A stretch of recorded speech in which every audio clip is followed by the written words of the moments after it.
Bom dia, boa tarde, boa noite. Sejam novamente bem-vindos ao Beyond the Cave Podcast. Estamos em mais uma quarta-feira, 4:30 da tarde, em São Paulo. Um dia quente novamente, seco, falta de água. Daqui a pouco estaremos racionando, com certeza, não tenho a menor dúvida. Mas graças a Deus nos juntamos para conversar um pouquinho mais sobre a caverna e tudo que está em volta dela. No episódio de hoje, iremos falar sobre o símbolo do herói e a Simone Biles. Rufem os tambores!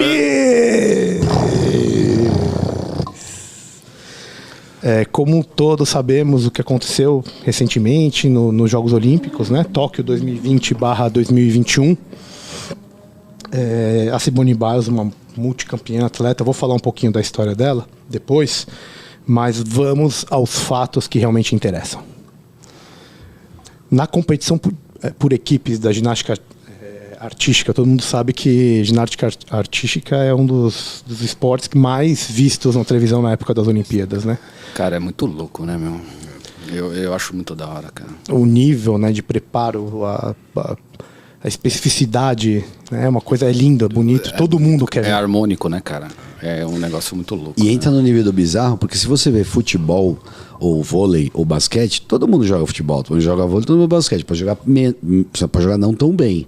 Agora, você consegue fazer um twist não carpado, um duplo twist, um twist single não carpado? Cara, até os 30 você faz uma cambalhota e olha você lá. consegue plantar bananeira. Exato, você planta bananeira. Exatamente. Esse é o nível desse esporte. Você não faz nada remotamente parecido. E mesmo com assim ele você acha bonito, né? É a forma, né, cara? Isso aí. E só de um adendozinho para ficar interessante, tivemos campeão olímpica, hein? Rebeca, campeã, medalha de ouro no individual geral, que é algo inacreditável, né? Ou foi ouro ou foi prata?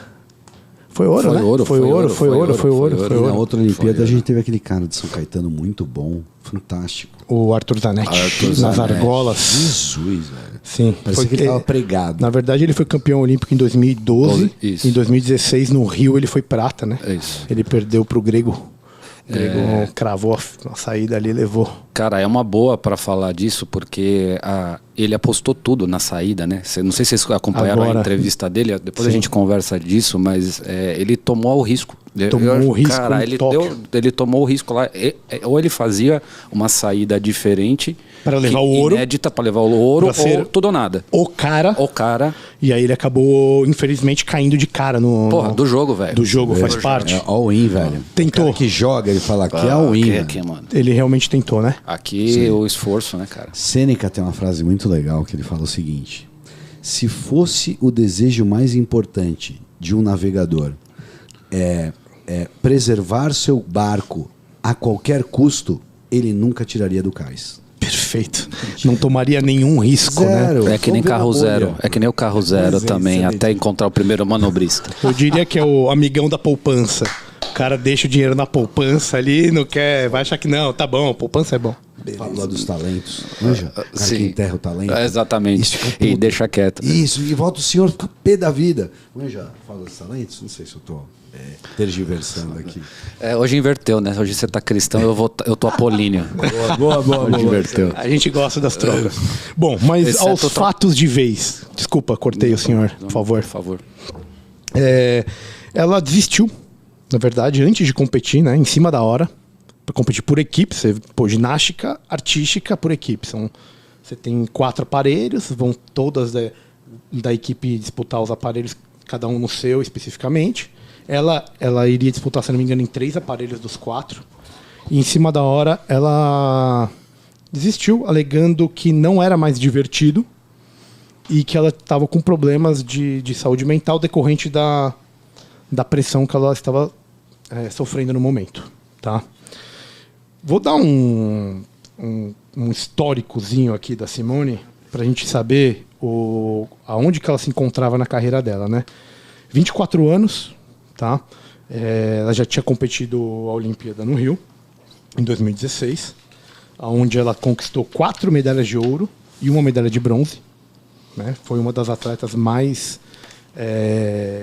gracificadas na época, naquela Olimpíada. Se eu não me engano, só o Michael Phelps teve mais medalha do que ela. 25 medalhas em mundiais, sendo 19 de ouro. Jesus. 5 títulos mundiais de individual geral, que é quando você corre os 4 aparelhos. Tá? Ou seja, a melhor ginasta é a que ganha o individual geral. Ela teoricamente ganha a é isso. porra toda, cara. Ela é a mais completa. E é o ela recorde. maior, né? Lembra da Nadia Comaneci? Sim, sim. Que foi a primeira a tirar um 10 na Olimpíada. Todos os 10. Foi tudo 10. Todos os 10. Um 10. E os caras são chatos. Full 10. Full 10. Royal Straight Flash. Royal Straight Flash. Ela tem mais títulos mundiais individual do que a Nadia. Tá? Em 2016, ela entrou na lista das mulheres mais influenciadoras do mundo pela BBC. Todo poder a ela, cara. Merece, né, cara? Merece, porque, porra, multicampeã. todo poder a ela. Mérito. E vou falar mais, cara. Eu acho que é a coisa mais 3 vezes vencedora do Prêmio Laureus como atleta feminina. Que é A láurea do atleta, a cara. laurea do 3 vezes com 24 anos, hein? A definição do que é ser atleta. Né? Eu diria, O formato do atleta. quase o ápice da perfeição que a gente comentou até Exatamente. no episódio passado. Realmente Referência para qualquer pessoa que gosta de movimentar o corpo, né, cara? De pôr o corpo em movimento, e você olha aquilo e você fala, caraca, cara, bonito. Isso absurdo, né? absurdo. Absurdo. É realmente uma monstra do esporte. Obviamente que ela passou por muita pressão várias vezes na vida dela. Sem dúvida.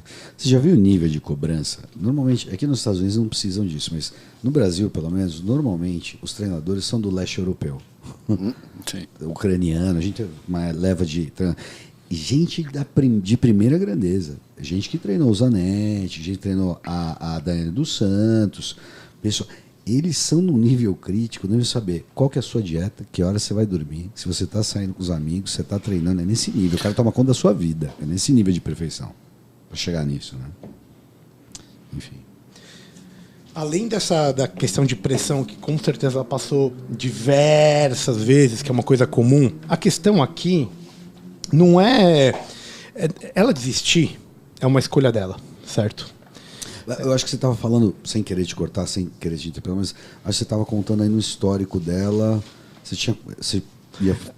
É que ela ganhou tanta coisa. Ela ganhou tanta coisa. Se eu cansou de falar. Se eu for a gente falar já entendeu que ela aqui, é foda. A gente vai parar. A gente já entendeu. E aí, já deu ela foi pra para essa Olimpíada, só para traçar o até hoje, como é que ela foi para essa Olimpíada? Qual que era a expectativa dela nessa Olimpíada? A expectativa dela era cumprir... Porque era a segunda Olimpíada dela, né? Na verdade... Ela tem 24 anos agora. Ou seja, ela tem mais 2 Olimpíadas aí pra frente, possivelmente. Uma ou Olimpíada. duas.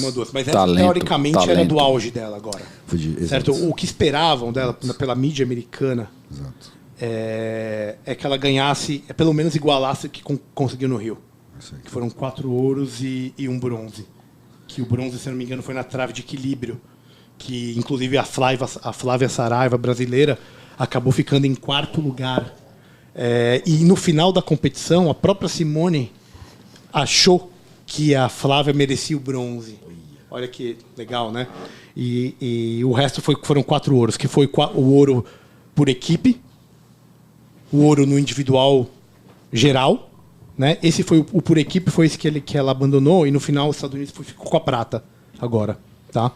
E aí ela foi ouro no salto e ouro no solo, e o bronze na trave.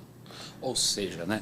Ela, do ponto de vista de tecnicidade, ela é a atleta mais perfeita, né? Enquanto técnica, ela descreve tudo ali, né? É o virtuosismo do atleta ali, né? Isso é provado e comprovado diversas vezes, né? Então é impressionante, né? Ela tem uma semelhança apolínea, né? Exato, nesse sentido, né? É uma coisa você olhar o Senna dirigindo na chuva. Você fala, como é que ele fazia isso? É a mesma coisa, você olhar e falar, como é que ela faz isso? Nesse nível. Envolve risco, né? Exato. Envolve muito risco. Muito. Eu acho que talvez ela não quis assumir o risco, foi isso? Então, tem uma discussão aí, né? Porque o fato foi que ela... como é que foi a história? Ela chegou lá para competir? Isso, ela chegou e ia competir e antes da prova de começar por equipes, né? Que ela, junto com os Estados Unidos, ela ia competir junto com as outras americanas. Ela alegou essa questão de não ser divertido mais, né? E esses problemas de saúde mental que ela tinha medo de se machucar. Então, ela optou por não competir, que ela não se sentia segura para isso. E foi então o anticlímax no auge. É o maior anticlímax possível, porque era uma preservação, né? Ela usou um argumento de se preservar, tanto do ponto de vista psíquico quanto do ponto de vista físico, né? Em detrimento à figura de perfeição que ela tinha, a figura heróica que ela tinha, né? Essa é a grande polêmica do caso, né? É por isso que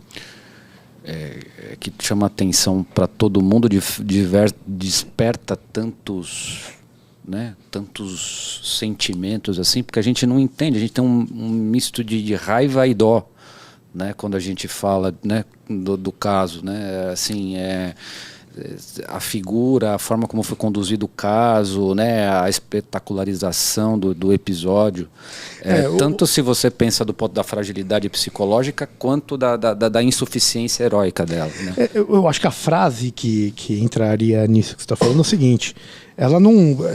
A gente gostaria muito que ela assumisse, que ela fosse esse herói maravilhoso e brilhasse, e desse exemplo para todo mundo, que é disso que a gente está falando, mas ela tem a escolha dela de não participar, a gente tem que entender isso também, né? Assim, ela não merece ser crucificada por isso. Eu vou pegar essa oportunidade aí que você está pautando e eu acho que a gente tem que fazer um disclaimer gigantesco. Eu vou falar, mas eu tenho certeza que eu vou falar sério para vocês. Eu já desisti. Eu venho desistindo e provavelmente desistirei de inúmeras coisas na minha vida no futuro. Porque tem coisa que você desiste. Você desiste. Pô, eu queria ter o corpo perfeito. Você fala, se eu chegar em 60% disso, tá bom. Entende? Sim. Eu queria ter aquela casa na praia. Se eu puder viajar e pegar um Airbnb 2 vezes num mês, eu sou um cara de sorte. Isso não é a recusa do chamado no herói? Então, mas isso eu acho que a gente tem que contemporizar algumas coisas. Primeiro é o direito de desistir, porque se a gente não separar essas questões, fica difícil de falar o que nós estamos discutindo. Sim, ela tem o direito de desistir. É um ponto. Eu acredito que ela tem o direito de desistir. Mas não tem que ser celebrado.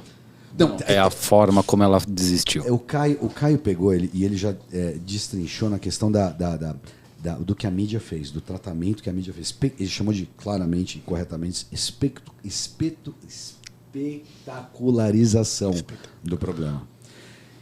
Então, isso é uma outra coisa. Eu acho que a gente tem que separar para poder dividir. Então, eu acho que, primeiro, ela tem direito de desistir. E aí a questão é, se ela tá no momento que ela estava, aonde ela estava... Tem uma ideia socrática, pegando, já que nós estamos beyond the cave, tem uma ideia socrática muito forte, que é assim, estão discutindo justiça com Sócrates. E aí, justo o que é justiça? Sei lá, algum outro grego, sei lá, Xenófane, virou para ele e falou, justiça é você dar às pessoas aquilo que é devido a elas. Aí Sócrates fala assim, tá bom, vamos supor o seguinte, eu te peço uma espada emprestada. E aí eu pego a sua espada, pego emprestada, e quando eu estou no meio da guerra, que eu estou usando sua espada, você fala, Sócrates, será que você pode devolver a minha espada para mim? Sócrates fala, isso não é justo. Isso não é justo. Então, não é dar a todo mundo aquilo que é devido à ideia de justiça. Por que eu estava falando isso? Porque você estava falando da questão do mérito e do reconhecimento da habilidade técnica dela, mas também você estava falando do direito que ela tem de desistência a essa identidade heróica, né? Assim, de fato ela tem. A forma como ela fez isso, né? Tipo, cagando para todo mundo, e a forma egóica que ela fez isso, né? Então, assim, ela estava disputando maior o campeonato por mundo. equipes. Por equipes. Do mundo. Não. Por equipes. O ponto é esse. E ela fala assim, mas como é que vai fazer a equipe? Ela fala, não, elas vão se superar sem mim. Né? Então, assim, eu tô com medo, um pensamento, né, de lesão. Então, claramente um pensamento neurótico. Né? Então, e essa neurose denota sofrimento que ela alegou para desistir. Perfeito. Para eu encaixar, assim, é exatamente isso que eu chamo a recusa do chamado que todo mundo vai ter na sua vida. Sem dúvida. Sendo herói ou não. Mas aí o herói vai passar por esse processo, se ele for se tornar um herói. Sem dúvida. Certo? Sem dúvida. Então, assim, o herói que a gente está falando, ele está no mundo comum, na rotina, no dia a dia. Nós somos os heróis de nós mesmos. Tá? Esse cara, ele vai receber em algum momento, ele vai ter algum acontecimento impactante, alguma dificuldade, que vai ser um chamado para você querer ir ou não nessa aventura. Nesse caso, a aventura era ser campeã olímpica, era mostrar o quanto ela é boa e o que ela pode ser de exemplo para os outros. E muitas pessoas, no dia a dia, recusam esse chamado. Tá? Por quê? Porque é perigoso, é desconhecido, né? Para ela, naquele momento, ela via isso como, será é perigoso para mim, eu não quero assumir esse risco, entendeu? Só que isso faz com que ela fosse jogada de volta para dentro da caverna, entendeu? Essa recusa faz com que ela fosse jogada de volta para dentro, porque ela era a senhora dela mesma. E aí, a hora que ela recusa, eu acho que pegando isso que você está falando, ela pode ser chamada de herói naquele momento, se ela recusa? Não. Naquele momento específico. De novo, ninguém está discutindo as várias medalhas, todas as medalhas que ela tem, são várias. Ela mereceu. É por isso que ela estava aí com essa expectativa. O que eu vejo como problema é que, dada a expectativa e dada a resposta que ela teve, o que ela alegou e o jeito como ela se comportou, eu acho que ela perdeu o heroísmo que ela tinha. Concordo 100% com você. Ela entrou com aquela foto que o Caio colocou aqui no início, com o bode, com o GOAT, Greatest of All Time. Ela entrou com esse sapato, com salto alto, agulha, 20 centímetros. Vermelho. É isso. No peito. Ela entrou com esse salto agulha no jogo. Botou essa panca, essa marra. E ela tinha o cabedal para isso. Mas aí, a hora que você coloca isso e você alega coisas que não tem nem muito fundamento, porque você não vê ela questionando isso. Isso todas as meninas... Qual outro episódio na ginástica artística existe de uma pessoa que desistiu assim? Desistiu. Elas pulam com o tornozelo machucado. Exatamente, que nem esse é o ideal, a brasileira fez isso. Esse é o ideal olímpico. A brasileira fez isso. É isso. A Flavinha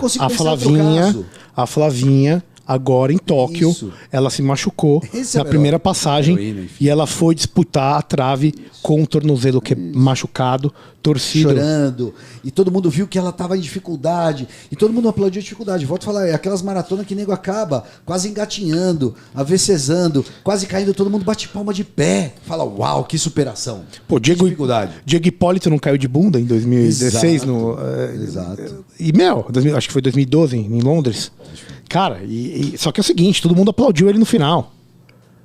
Você tá lá, cara, você fez. Você assumiu a tua responsabilidade. The man in the arena. Exatamente. Theodore Roosevelt, o homem na arena. Eu acho que isso... Não é o crítico que conta, é o homem na arena. É o homem que soa, que se fere, que está disposto a correr todos os riscos. Não é o crítico. Então a gente não está querendo dar uma de crítico aqui da Simone Biles. Não. Essa é a graça. Não estamos fazendo. Ela tem todo o direito de fazer o que ela quiser. Quem sou eu? Até um mês eu não sabia nem quem era a Simone Biles, confesso. Então a vida dela não tem nada a ver com a minha. Ela não precisa da minha validação para continuar ganhando medalha. Sem dúvida. Não estamos fazendo essa crítica, esse ad hominem a ela. É crítica ao que foi concebido como bem. Foi concebido como bem, ok, ela desistiu. Opa! Aí não, violão. Ela pode existir, mas não vamos consagrar isso, não vamos espetacularizar isso. Perfeito. Aí tá todo mundo errado, tá todo mundo dentro da caverna. Essa é a caverna que tá todo mundo agora. O que eu acho mais... Eu acho legal esse episódio, a gente tá falando da Simone Biles, porque de alguma maneira isso se aproxima, né? É um pouco do entendimento do que é o herói, né? Vocês concordam que, tipo, puta... Sofrimento como conquista. Não, assim, ó, vamos pensar, né? Vamos usar a ideia legal, né? Do afegão médio, né? Pensa pro afegão médio, né? Quem que é o herói? Esse cara é um cosmopolita, by the way. Ele tá em todo lugar do planeta, esse afegão médio. Sim. Ele foi expulso. A gente pode pegar o Ortega y Gasset e pensar, né, no homem-massa, né? Ou na massa de manobra, né? Ou no que vocês quiserem imaginar enquanto... né, Revolução das massas. Não, como idiotas, né? Idiotas no sentido de que olha para o próprio umbigo e não entende o seu entorno, né? Então, a gente pode pensar dessa maneira, né? Sabe qual que é a origem grega da palavra idiota, nesse sentido, próprio umbigo? Sim. Aqueles homens gregos que podiam participar da vida pública, ou seja, por ter o sufrágio, podiam votar e escolhiam não participar, eram chamados de idiotas. Eu acho que do ponto de vista de vitimismo, né? De vários pontos, também do vitimismo, mas de vários pontos. Mas enfim, a questão deste ponto de visão, visão de mundo, nós estamos discutindo aqui visão de mundo, né? Este cara entende o herói como um atleta. E não precisa, assim, e todos nós somos um pouco idiotas, né? Uns mais tempo que os outros, né? Tem gente que passa horas sendo idiota, tem gente que a vida inteira tem, né, momentos de idiotice, segundos, lapsos. Então, assim, essa idiotice, né, passa por essa ideia de você não reconhecer, né? Você não está vendo ali o que está acontecendo nesse fenômeno todo, né? Então eu acho legal a gente ligar isso com a ideia do herói, né? Porque a gente sempre pensa, eu penso num herói. Se você falar para 10 brasileiros, né, quem seu herói, eu acho que você corre o risco de 8 em 10 serem um esportista, né? Então, assim, eu acho que isso é uma coisa que traz para a gente, né, a importância desse tema. Então, as pessoas, né, as pessoas normais, vamos chamar assim... 100% né? Vai ser esportista ou o próprio pai? Então, mas se o seu pai não for esportista, não é 100%. Não. Ou o esportista ou o seu próprio pai. Ou entendeu? Um pai. Porque às vezes tem muitas pessoas que falam que seu herói é Jesus, que seu herói é Deus. Então, assim, de fato, boa parte. Eu não diria que 100%, mas eu acho que boa parte. Né? Mãe, então, também, quer dizer, existe uma figura forte. Sim. Que lutou contra a adversidade. E esse é o ponto-chave. O herói passava pelo grego, era o grego agon, a disputa. Ele tinha uma dificuldade, uma diversidade fantástica. Outra frase de Sêneca. Ele fala o seguinte: não há visão mais linda na humanidade do que um grande homem lutando contra uma grande dificuldade. Pense em todo o esporte que a gente vê hoje em dia. Você está vendo pessoas contra uma adversidade violenta. Você quer ver quem ganha. E como isso. Ganha. E tanto mostra muito, ensina muito. Como ganhar. As dificuldades, né? As dificuldades, as forças da natureza, né? Então, assim, se você for pensar, vocês lembram da Rio 2016, da medalha olímpica da Rio 2016, não? Era o símbolo olímpico, né? O louro olímpico sobre as forças da natureza. Então, tipo, tinha uma ideia do herói sobrepujando as forças da natureza, né? O impossível, né? E, enfim, né? E o que a gente está tratando aqui, eu não acho que é o direito ou não da Simone Biles. Eu acho que a gente está tratando aqui de uma morte. A gente está tratando aqui na entrevista quando ela fala, né? E a gente vai mostrar aqui para vocês, galera, para vocês terem uma ideia de... Olhem para a entrevista, vejam a atitude corporal, vejam o argumento que ela usa, veja, né, o tom das palavras que ela emprega ali. Então, acho que esse vídeo é importante. Yeah, I say put mental health first, because if you don't, then you're not going to enjoy your sport and you're not going to succeed as much as you want to. So it's okay sometimes to even sit out the big competitions to focus on yourself, because it shows how strong of a competitor and person that you really are, rather than just battle through it. I've just never felt like this going into a competition before, and I tried to go out here and have fun and warm up in the back, went a little bit better, but then once I came out here, I was like, no, mental is not there, so I just need to let the girls do it and focus on myself. You usually don't hear me say things like that because I'll usually persevere and push through things, but not to cost the team a medal. So they were like, okay, well, if Simone says this, then we need to take it pretty serious. And so I had the correct people around me to do that. It's been a long week. It's been a long Olympic process. It's been a long year. So just a lot of different variables, and I think we're just a little bit too stressed out. But we should be out here having fun, and sometimes that's not the case. Esse vídeo para mim é quando a Simone Biles ela mata, ela crucifixa, ela imola a figura do herói em detrimento às suas fragilidades, né, pessoais, que é a negação do herói. Né? Então é a inação. É um sacrifício, é uma morte pública, né? E talvez por ser uma morte pública do herói, da figura do herói, do que o herói significa para milhões de pessoas, né? Especialmente os brasileiros que têm essa identificação com o herói, né?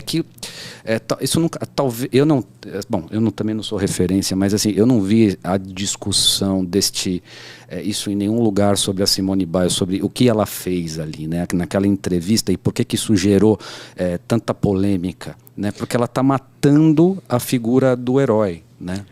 Na verdade, o que foi tomado pela mídia em geral foi essa questão dela ser um exemplo, porque ela estava tomando essa inação. Porque você tem que garantir hoje a sua saúde, a sua segurança. O mundo Covid é isso. A sua segurança é o bem mais importante. Não costumava ser, velho. O herói nunca foi a segurança dele o mais importante. Ele estava lá para fazer alguma coisa. Exato. E aí quando você mata isso, você começa a questionar todo...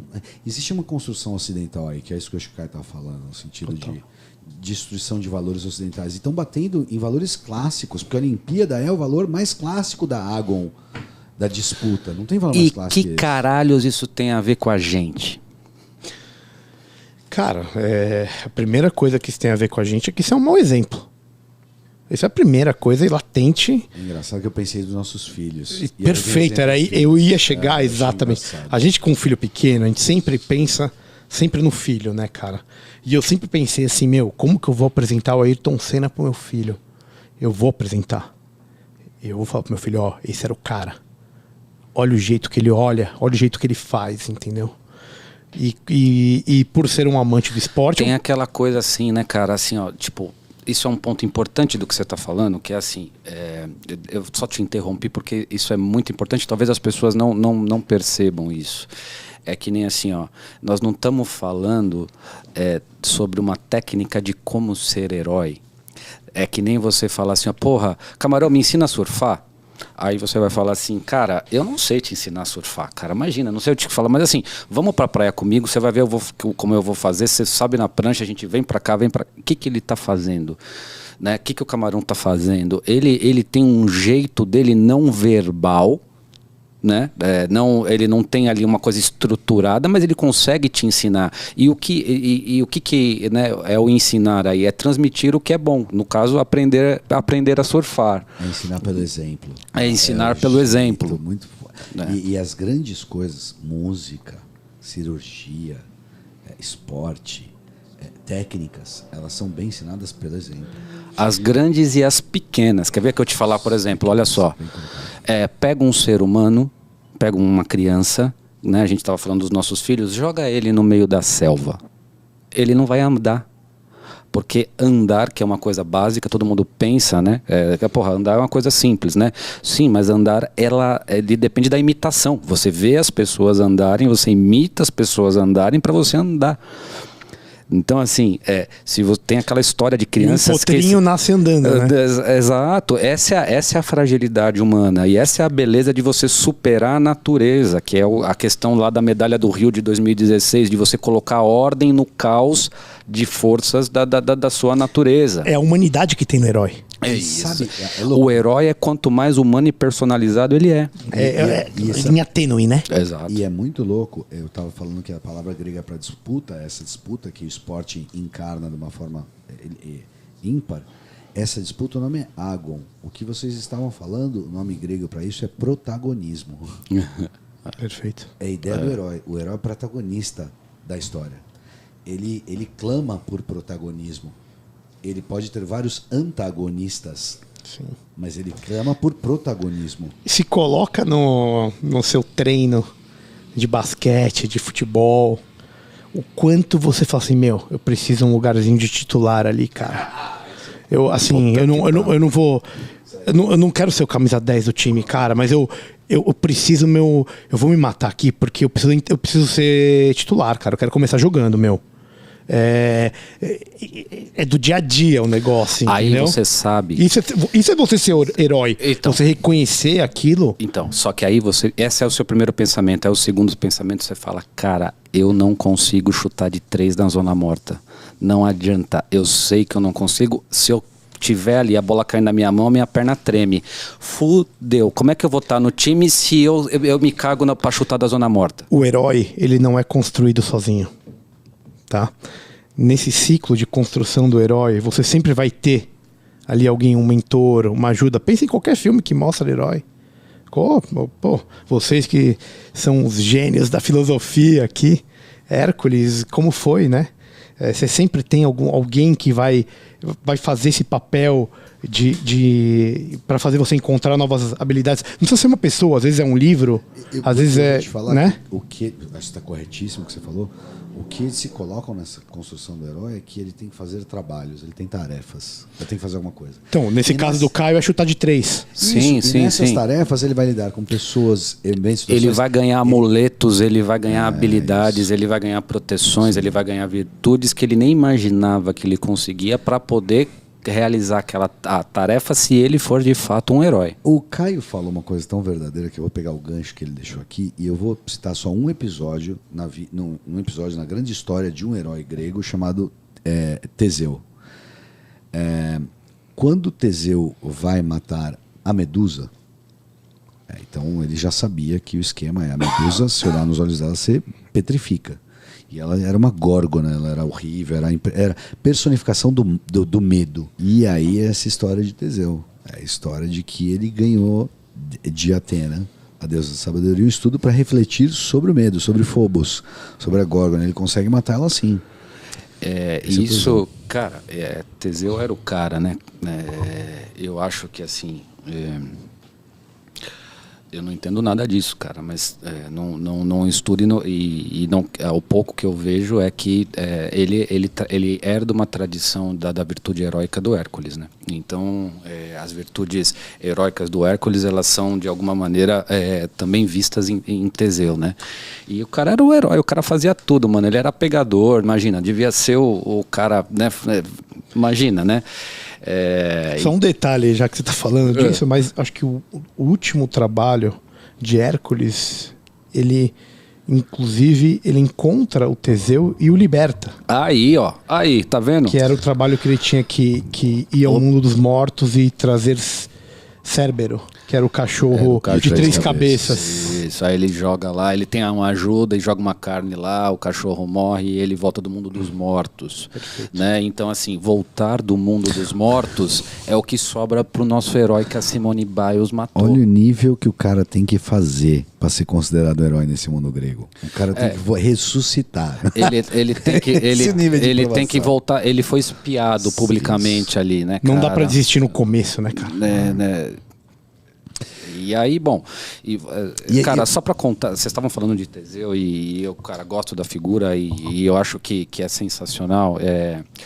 Eu lembrei de outra história, né, que ilustra bem essa questão de herói e as virtudes necessárias pro herói, né, e a ideia também é tentar linkar o que isso tem a ver com a gente, né, porque senão fica muito interessante, mas pouco útil, né. Então, o Teseu...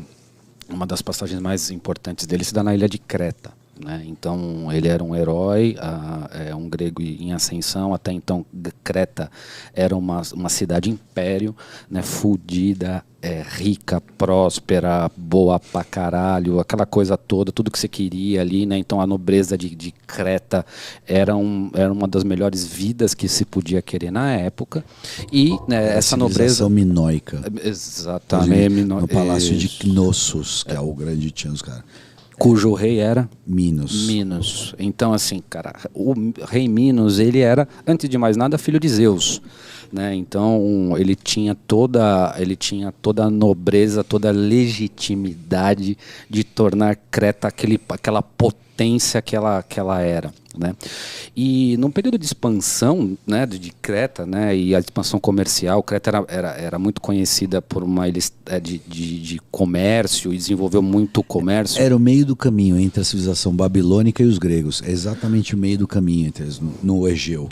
Exatamente. Como entreposto comercial. Isso. E isso fomentou o comércio, né? E quando esse comércio foi fomentado, o rei Minos, do alto da sua nobreza, fez um pedido a Poseidon, né? E ele pediu o seguinte: olha, eu quero expandir as virtudes de Creta, eu quero fazer todas as coisas, né? E eu quero que Creta seja próspera, e então me dê um sinal de que você me ouviu. E ele invocou Poseidon diante do alto da sua nobreza.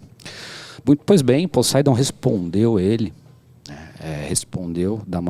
da seguinte maneira: enviou para ele um touro branco, um touro alvo branco com os chifres dourados, né? Então branco denotando a pureza, né? Ao grau de o tão excelso que ele era, né? Então, e branco denotando a Zeus, né? De quem ele era filho, né? E mandou esse touro branco e falou assim: ó, bom, beleza, Minos, você é da nossa trupe aí, nós é parça, né? Então, assim, ó, o negócio é o seguinte: vai dar tudo certo, faz tudo o que você quiser, mas eu tô te mandando esse touro, né? E você vai fazer o seguinte: você resolve tudo que você resolver, expande tudo que você precisa, só que depois você precisa sacrificar este touro, né? Resolve a pica toda, depois você vai e resolve o touro. E aí, bom, esse é o símbolo de fato do touro, né? O símbolo do touro é a capacidade de trabalho e sacrifício, né? Então, quando a gente fala do símbolo do touro, a gente está falando exatamente desse tipo de virtude, né? De sacrifício, capacidade de trabalho, dedicação, suor. Os chifres do touro rasgam, né? A terra, né? Onde a gente vive, e fazem por onde a água vai correr. Então, tem toda uma simbologia. O touro de Nova York. O touro de Wall Street. Então, assim, simbolizando a riqueza, a prosperidade material, a riqueza, exatamente, não, mas é isso, né? Então, assim, ele queria isso porque, olha só, né? Minos pediu isso.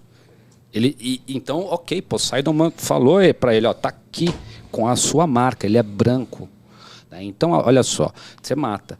Só que aí, né? Minos não matou.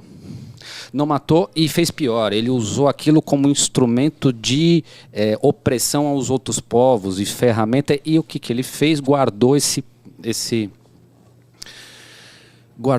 touro. Só que o que acontece, né? Aí é a história da híbris, né? Da história, da mitologia, né? Quando você não faz o que é para ser feito, o que é uma virtude se torna um risco, ou se transforma, né? Pela casca da virtude do touro, e irrompe um monstro.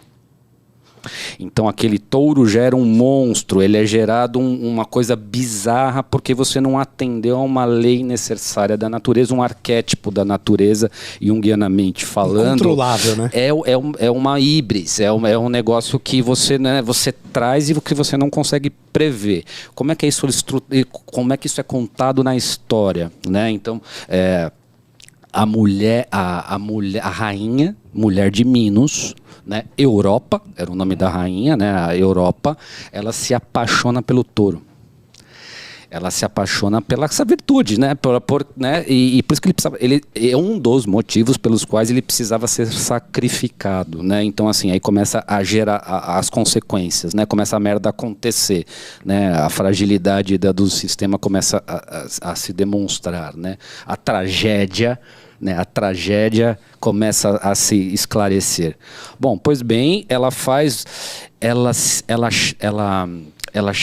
cola no Dédalo, que era o cientista da época, né? Então era o que representa pra gente o artista, o cientista. É o pai de Ícaro. É o pai de Ícaro. Nós vamos contar depois, podemos contar a história do pai de Ícaro, né? Então ela chega para Dédalo, que era o cientista da ilha de Creta, era o cara mais engenhoso, né? E é a questão de você Era o professor Pardal. Era o professor Pardal que não tinha moral.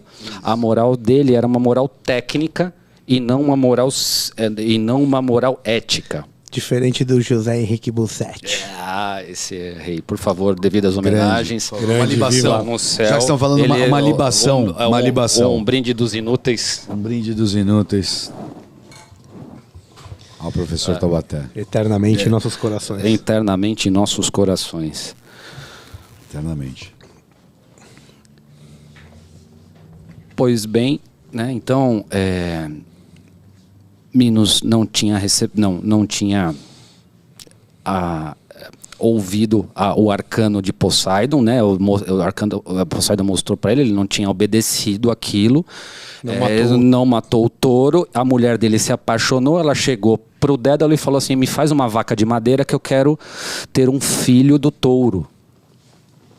Então a mulher se envolveu, né, com o touro e teve o Minotauro. Bom, não precisa dizer, né, o quão puto Minos ficou, né, e mandou que Dédalo construísse um labirinto para poder colocar o Minotauro lá dentro.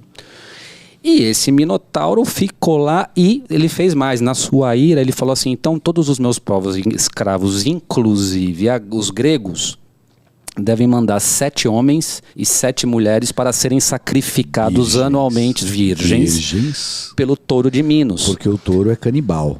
Nós estamos falando do ritual de morte aqui, né? A gente falou da ritual da morte do herói, do risco que o herói tem que tomar e tudo mais. Então, quando o nosso herói Teseu desce em Creta, né, acontece uma coisa inusitada, aquelas coisas que você falou, puta, mas você conta com ajuda que você não imagina, né? Sim, né? Ele já tinha aceito o chamado e chegado até Creta, mas aí aconteceu que a filha de Minos se apaixona por ele, né? E ela fala assim: olha, eu vou te ajudar a matar o meu meio-irmão, né? O Minotauro, né? E desde que você me leve para a Grécia contigo. E aí é a história onde as coisas todas se conectam, né, com o fio da inteligência, né, que é o que o Camarão tinha falado, né, que era outra habilidade que o Teseu já tinha ganho. Então o que acontece? Ela dá a Teseu um novelo que ele coloca na porta do labirinto de que ninguém conseguia sair. Por essa linha tênue, ele consegue chegar até as câmaras mais profundas do labirinto, né? E aí tinha toda uma forma de como você tinha que submeter esse animal bizarro, né? Então ele supera, né, esse animal, né? Ele supera o Minotauro e consegue voltar por este fio mágico condutor, né, que tinha sido dado a ele pela filha de Teseu, perdão, pela filha de Minos, né? Então, essa é a atitude heróica. É, né? A provocação do herói de forma concreta, né? E assim, teste seus limites, né? E aí eu só para pegar toda esse cachê de coisas que o Caio falou, e como é que eu entendo que isso correlaciona com o cenário Simone Biles? Quem somos nós para ter alguma coisa com a pessoa física da Simone Biles? Eu acho que o grande problema que foi levantado, que acho que começa a ficar mais claro, é que o jeito que foi encarado isso é muito ruim. só juntando com o que você acabou de falar, você falou o quanto de risco, quanto de suor, o quanto que o herói demora para mostrar que ele é um herói. Ele tem que passar por uma aprovação. Sem dúvida. Senão, aquele ditado que fala assim, mar tranquilo nunca fez marinheiro bom. Sabe essa ideia? O herói precisa. Se não tem o Minotauros, Teseu não é Teseu. Sem dúvida. Se não tem o Leão de Nemeia, a Hidra. O que o herói tem que encarar aquela situação. Qual que é a condição do herói? Ele tem muito pouco do ponto de vista concreto para realizar a atividade, assim como o fio. Isso. Mas ele tem muita esperança. Né? Então é isso ao contrário que dela, né? porque ela tinha, tecnicamente, olhando Simone Biles, tecnicamente ninguém duvida que ele é the greatest of all time. Ou que pode se sagrar como the greatest. Fato, é. Ela já é. Quer dizer, não sei agora. Vou ser bem sincero. Agora, hoje, a Nadia Comaneci deve estar dando pulos em casa, sendo assim. Eu entendi o que você quis dizer, mas eu acho que ela está realmente reprovando. Ela sendo essa heroína que ela foi, ela está olhando com reprovação. Posso te falar? Não. Ela manda uma mensagem para Simone Biles falando parabéns pela sua atitude. Mas esse é o problema, essa é a caverna. Eu entendi o que você, eu não duvido e entendi e compro na íntegra o que você acabou de falar para mim. Esse é o problema da caverna hoje. Uma heroína como ela não pode olhar o que a Simone Biles passou ou colocou e falar assim, parabéns. Eu acho que o silêncio obsequioso é uma maneira muito clara de expressar o que aconteceu. Acho silêncio. Eu veria o que ela falava assim, próximo assunto, muda de assunto. Eu acho que o que se podia falar é não falar. É que se elevou a ideia de sanidade mental, em última instância, de segurança, como um ideal olímpico. Nunca foi ideal olímpico. O ideal olímpico era aprovação, superação. Ela mostrou para ela e falou assim, não vou esperar isso. É ver o sofrimento emocional como virtude. Não, assim, você precisa do conceito de superação para sua progressão enquanto indivíduo humano. Você precisa para se libertar. Não, então, você precisa desta força. Você precisa desta, enquanto ideia e movimento da sua alma, né? Você precisa dessa força, né? Então, assim, eu acho que o que a gente está falando aqui é a questão do herói, e ilustramos com o Teseu, né? E a pergunta é, a Simone Biles é um herói? Ela tem os mesmos ingredientes de um herói, na minha opinião. Né? Então, assim, o que a gente estava conversando até agora, né? Só pegar esse gancho, eu acho que ela tem todos os ingredientes. Agora, o que se passou naquele momento de anticlímax não tem nada de heróico. Era só isso que eu penso. A Simone Biles e nem se pode tornar isso heróico. Mas é esse o que eu vejo como problema. A Simone Biles tem a vida dela, ela vai ganhar mais medalha, mais prêmio, ela é fantástica. Mas aquele momento, em particular, se alguém achou que aquilo foi heróico, esse alguém está seriamente enganado. Eu acho que esse é o ponto. A gente já disse aqui, né? Acho que aquele momento foi... Acho que temos um ponto aqui. Tem nada de herói. É a morte do herói. A gente falou que aquele momento foi a morte do herói. Né? A morte... Que ela siga ganhando medalhas. Quem era o herói? Quem era o herói? Era a figura heróica de Simone Biles. Então, assim, o que eu entendo neste momento foi que a Simone Biles, pessoa, indivíduo, singularidade, estripou a figura de herói na frente de todo mundo. Perfeito. E aí veio um pós-modernismo com uma narrativa criada, querendo transformar nisso numa nova virtude. Sem dúvida. Eu acho que esse a leviandade está nesse twist. Tá nessa guinada. Sem dúvida. Até o que ela fez, fala assim, você faz o que você quiser. Esse é o meu ponto.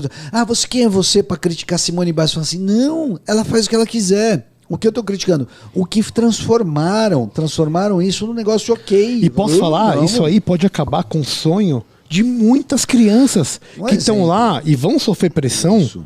Tipo, olha a menina do skate. A Raíssa. Perfeito. Tá? 13 anos de idade. E tá lá. Vão te chamar de hipócrita, você sabe. Você sabe que vão te chamar de hipócrita. E então, podem me chamar do que quiser. Verdade, verdade. Tá? E se alguém falar e me provar que eu tô errado, eu vou ser o primeiro a admitir isso e apoiar o outro lado.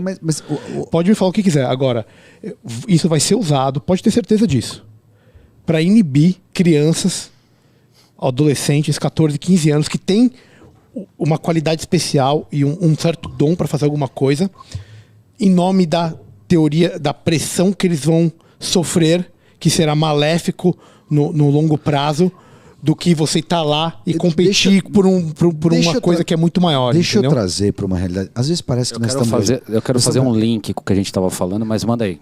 Às vezes parece que a gente tá viajando na maionese e discutindo um bizantinismo anacrônico. Do que vocês estão falando, meu? Simone Biles, vocês estão falando. Deixa eu ser bem claro e trazer isso que você acabou de colocar, Magal, para a realidade. Uma das grandes críticas das gerações mais novas é que falta resiliência. Existe uma crítica que constrói uma ideia de imediatismo nos mais jovens. Existe uma ideia de tecnologia, de que... E a eles, a nossa crítica mais vezes é que a gente tem medo deles terem pouca resiliência. Tomarem a pancada e... doeu. Não posso. Então, a Simone Biles, ou não a Simone Biles, mas o circo... A atleta Simone Biles, que foi quem, o herói Simone Biles, né? A heroína Simone Biles, que foi de quem nós estamos falando nesse episódio, né? Fato. Mas eu acho que o que foi feito, deixa eu ser mais claro, eu não quero falar dela, eu quero falar do que foi feito. A legitimação dessa destruição do atleta. Nós estamos falando do arquétipo do atleta. E o do moderno, pós-moderno. Pós-moderno. Então, esse atleta pós-moderno. Nós estamos discutindo o arquétipo. Isso, esse ideal de atleta pós-moderno constrói uma verdade para as novas gerações que it's okay to quit. No, it's not. Então, olha só, né? Não, então, olha o ponto, né? Olha esse ponto you can lose, you can be a loser, but it's a shame to be a quitter. Eu concordo 100%, é isso? Que foi isso que ela falou a equipe se vira sem mim, né? Então ela cagou para isso, né? Então assim, a gente estava falando, né, de arquétipo, né? E qual que é a importância? E acho que essa ideia a chave arquétipo junta muita coisa aqui, né? Porque os arquétipos, segundo Jung, são de onde originam-se, né, os sonhos e os rituais. Né? Então, do ponto de vista do indivíduo, né, o que o herói tem a ver com isso que a gente está falando? Né? Então, tem a ver que a figura é o sonho de uma criança, que é o que o Magal falou, é o sonho de uma criança ser um atleta. O sonho da maior parte, provavelmente, das crianças no Brasil é ser um atleta, ou seja, desenvolver essa virtude. Né? Então, assim, ela está matando este arquétipo do atleta, por conseguinte, numa visão maior, né, do herói. Mas só fazer uma pequena... Esse é o ponto. Assim embaixo, eu só faria uma pequena mudança, que é no sentido de que ela mesma, né? Não é aquela... Eu acho que existiu uma narrativa que matou. E essa é a distinção que eu faria. Ela toca a vida dela, faz o que ela quiser. Repreensível ou não, ela pode desistir. Como eu falei, todos nós vamos desistir de alguma coisa um dia. Mas a hora que você faz isso e você continua sendo elevado à categoria de heroína, quem falou isso está errado. É que o ponto é o seguinte, né? É aquela história, né? O sonho. O que é o sonho? É um mito personalizado para quem está sonhando. Certo? Você pode entender ao contrário também, né? O que é um mito? É o sonho de uma pessoa despersonalizada, ou seja, você tem ideias gerais, arquetípicas, né, que transformam-se de acordo com a tua mente durante são transmitidas por você por meio de sonhos. Então, isso dá o que cada um entende de diferente e a valoração que cada um dá pro que é ser um herói, pro que é ser um atleta, mas assim, qual é o mínimo múltiplo comum aqui? Né? A gente chegou à conclusão de que a Simone Biles ela tem todas as condições técnicas, né, de ser aquilo. Então é aquela questão da tecnicidade. Indiscutivelmente. Vamos linkar com o nosso episódio passado. Ela é a rainha da técnica, ela é esportista, a rainha da técnica. Imagina o professor, doutor, no meio da cirurgia robótica. Isso. Que tá lá dando o seu melhor para salvar uma vida. A cura da angústia dele é o trabalho pelo outro. Ou seja, eu vou pegar esse. Eu acho que você é sempre tão fodido. Eu vou só propor uma seguinte cena hipotética. Está lá o cirurgião, dono da técnica, o homem, o preconizador, aquele que todo mundo quer fazer residência e copiar. Esse cara que você falou. E ele está fazendo a cirurgia robótica N complexa, a elevada, e complexa, num paciente complicado. E ele está lá operando e de repente ele recebe uma ligação que a enfermeira fala assim: doutor, acabei de receber a ligação no hospital, sua mãe acabou de morrer. E ela morreu com seu pai, num carro, na balsa. Esse médico chamava Jó, né? E aí a pergunta é, se nós víssemos esse médico olhando para esse paciente falando assim, por favor, alguém assuma que eu posso resolver, eu preciso ir lá ver. Não, longe de uma crítica médica, mas veríamos isso como algo heróico, de fato, nesse cenário? Não. E tem algo de heróico aí, mesmo porque... Situação dura. É difícil. Ele que resolve o problema. O piloto, o Sully, sabe o Sully que pousou no Rio Hudson? O herói, the Hudson Hero. O cara que pousou no Rio Hudson. E se ele fala, meu Deus, tô sem o motor, o motor do avião cair, fodeu. E se ele se desespera? Você vê o filme? O filme é lindo, o Tom Hanks fala assim, e ele vê tudo aquilo acontecendo, e ele tem 30 segundos para tomar a decisão mais suprema que ele vai tomar a vida inteira dele. E se ele fala, meu Deus, é muita pressão, eu não posso... Eu não estou falando que ele não podia ter passado por isso, mas ele só é visto como herói porque ele superou isso. É aí que ele ganha a alcunha de herói, senão não é um herói. É tipo o Mel Gibson gritando free! É aí que ele ganha herói. Ele está postando a vida dele nisso. Mas vocês estão falando da função da mitologia. Essa é a função da mitologia e esse é uma das ideias, né, que a gente quer transmitir e é por isso que a gente usa a mitologia, né? Para que serve a mitologia e os ritos? A mitologia e os ritos servem para o ser humano andar. Eles estimulam o ser humano a andar. Então são histórias que são contadas que estimulam... A Bíblia não é diferente. Se você conversar com todo protestante raiz, o católico também, mas o protestante ele tem que ser mais fervoroso nesse sentido bíblico, porque ele é da interpretação da Bíblia, das palavras da Bíblia. Né? Sim.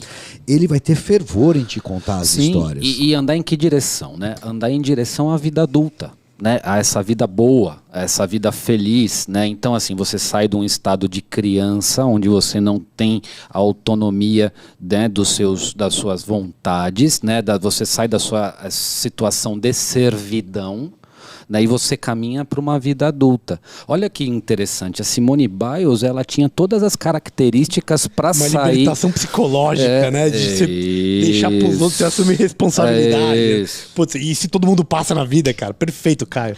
Então, genial então isso. assim, qual que é o primeiro passo? Genial. Qual que é o primeiro passo da caminhada do herói? O que o herói tem que fazer? Né? Então, por que nós estamos falando de herói? O primeiro passo do herói é ele diminuir a ênfase, né, do exterior e aumentar a ênfase no interior. Qual que é aquela coisa que eu preciso fazer, qual é a habilidade que eu preciso desenvolver para realizar aquela tarefa.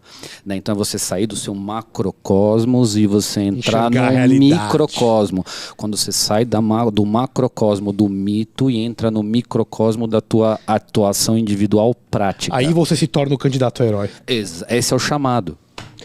Perfeito. E assim, né, na verdade, é você discriminar entre as tuas vontades, no pior sentido de vontade, de maximizar o poder, maximizar o prazer e diminuir a dor. Jesus sendo tentado pelo diabo no deserto. Sim, também. Essa é uma figura bastante evidente, né? Então, assim, é você abrir mão de alguma coisa. No caso do atleta, né? Da sua superação, do seu conforto físico, né? Qual atleta que não tem dor, né? Então, assim, e isso é uma imagem arquetípica, né? Então você precisa disso para caminhar, para você andar na vida, para você. E se você não tem essa imagem arquetípica, se você não tem isso, você tem um fenômeno reverso pelo qual você consegue identificar isso. Chama-se ansiedade e a pior sinal da ansiedade do ponto de vista psiquiátrico, né? Uma das manifestações da ansiedade crônica é a síndrome do pânico. A síndrome do pânico, propriamente dita, tem essa sensação de proteção. Não estou dizendo que Simone Biles tinha síndrome do pânico. Imagina. Controle, você diz, né? Controle. Ela não consegue. Esta ansiedade, este sofrimento, esse esforço psicológico que ela está referindo, isso são palavras dela. É porque, de alguma maneira, as forças da psique dela não foram orientadas para ela ter uma satisfação, um prazer. Em si ela tem um desconforto. Então assim, ela tem dinheiro, ela tem habilidade, ela tem tudo que você imagina que seus filhos gostariam de ter. Ela tem reconhecimento precoce, ela é jovem, né? E ela está abrindo mão de tudo isso porque ela está com sofrimento psicológico. Então por que uma pessoa que tem tudo o que quer deixa de ser, né? Que é a recusa do chamado, né? Então a Simone Biles, ela recusou o chamado de herói. Então assim, ela tentou, o que motivou ela, o que fez ela ser reconhecida, ela foi ela ser uma atleta, né? Ela ser e agora ela é uma heroína atleta. Eu vou só, e aí é algo muito, muito pessoal e muito sutil, é que quando eu vi o vídeo dela falando do porquê que ela não competiu e o que tinha acontecido e quais os motivos, e ela fala mental health, fala alguma outra coisa. O vídeo tá aí circulando e a gente já... a ideia é de que quando você vê ela se explicando, eu vou ser muito sincero com você, olhando de um ponto de vista comportamental, eu não vi dor nela, cara. Eu acho que um atleta que tivesse se negando, às vezes, ele teria sentido uma dor, ele teria uma frustração. Né, cara? Ela não me convenceu na emoção. Eu queria ser muito claro. Sem dúvida, nossa. No vídeo ela não me convence.